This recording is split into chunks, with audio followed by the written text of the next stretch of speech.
નમસ્તે બાળકો, આજે આપણે કરીશું ધોરણ 3 અંગ્રેજી યુનિટ 5 સ્વાધ્યાય પોથી સોલ્યુશન. તેમાં સૌથી પહેલાં છે હેપી ક્લાઉડ અને તેમાં સૌથી પહેલો પ્રશ્ન વિકલ્પોનો છે.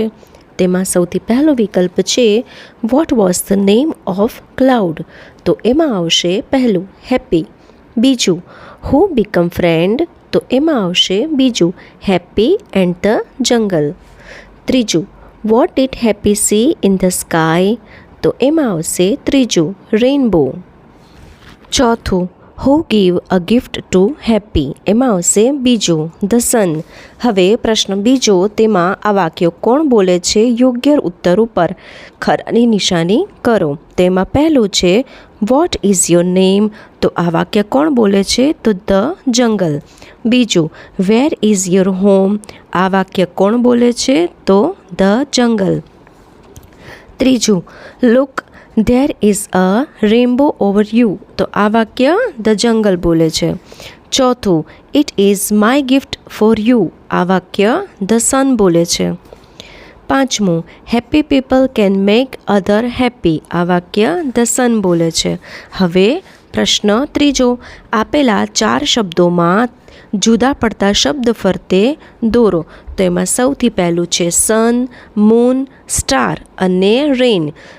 તો રેન અલગ પડે છે કેમ કે સન, મૂન અને સ્ટાર એ આકાશમાં રહે છે અને પાણી એ અલગ છે, વરસાદ, એટલા માટે એની ઉપર ગોળાકાર દોરવાનું છે.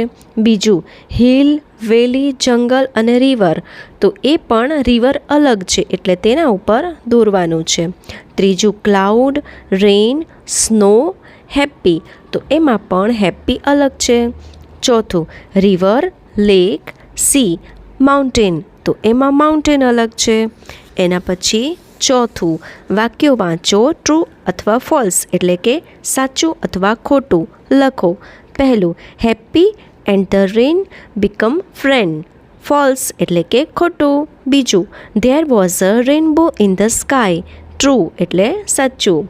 ત્રીજું Happy was a cloud. True એટલે સાચું. ચોથું it is my gift for you said the cloud એટલે ફોલ્સ. પાંચમું Happy started feeling cool. True એટલે સાચું. છઠ્ઠું the sun was smiling at Happy. True. સાતમું rainbow was a gift for Happy. True. આઠમું happy floated over the sea. False. Ninth it started raining slowly. True. હવે એના પછીનો પ્રશ્ન 5, આપેલ અભિવાદન માટે યોગ્ય પરિસ્થિતિ સામે ખરાની નિશાની કરો. એમાં પહેલું છે ધેટ્સ ઓલ રાઇટ.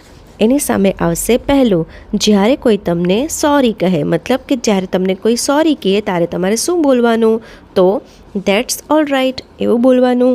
બીજું આઈ એમ ફાઇન થેન્ક યુ. તો આવું બોલે તમને ત્યારે ક્યારે, જ્યારે તમે કોઈને હાઉ આર યુ પૂછે છે ત્યારે આપણે શું કહીએ, જ્યારે આપણને કોઈ પૂછે કે હાઉ આર યુ એટલે તમે કેમ છો, તો આપણે શું કહીએ, આઈ એમ ફાઇન હું મજામાં છું. થેન્ક યુ એટલે કે તમારો આભાર. ત્રીજું બાય બાય સી યુ સૂન એટલે આવજો ફરી મળીશું. તો જ્યારે તમે મિત્રના ઘરેથી નીકળો છો.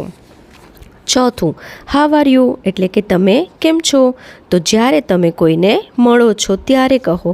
પાંચમું હેપી બર્થડે ટુ યુ એટલે કે તમને જન્મદિવસનું અભિનંદન.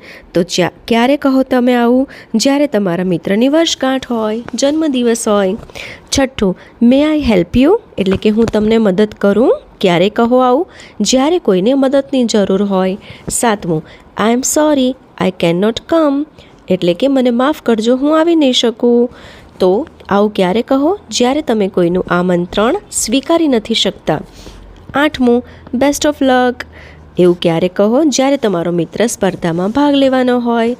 નવમું એક્સક્યુઝ મી તો એ ક્યારે કહેશો, જ્યારે તમને ટોળા વચ્ચેથી જવાનો માર્ગ જોઈતો હોય. 10મું નાઇસ ટુ મીટ યુ તો ક્યારે કહેશો, જ્યારે તમે કોઈને પહેલી વાર મળો છો. હવે બાળકો અહીંયા 70 થી 80 સુધી અંકો આપેલા છે. તો ચાલો આપણે વાંચીએ એકવાર. 70 70 71 71 72 72 73 73 74 74 75 75 76 76 77 77 78 78 79 79 80 80 અને ત્યારબાદ વત્તા કરવાના છે. પેન્સિલો આપેલી છે એક બાજુ અને એક બાજુ એ બીજી પેન્સિલો આપેલી છે, તેને ભેગી કરીને લખવાની છે. તો એ દરેકના જવાબ મેં અહીં લખેલા જ છે અને એના ફોટા પણ અહીં આપેલા જ છે. અને છેલ્લા પાના ઉપર તમારે દાખલા ગણી તેના જવાબ અંગ્રેજી અંકોમાં અને શબ્દોમાં લખવાના છે. તો એના પણ ફોટા મેં અહીં આપેલા જ છે, તો તમે એમાંથી લખી શકો છો.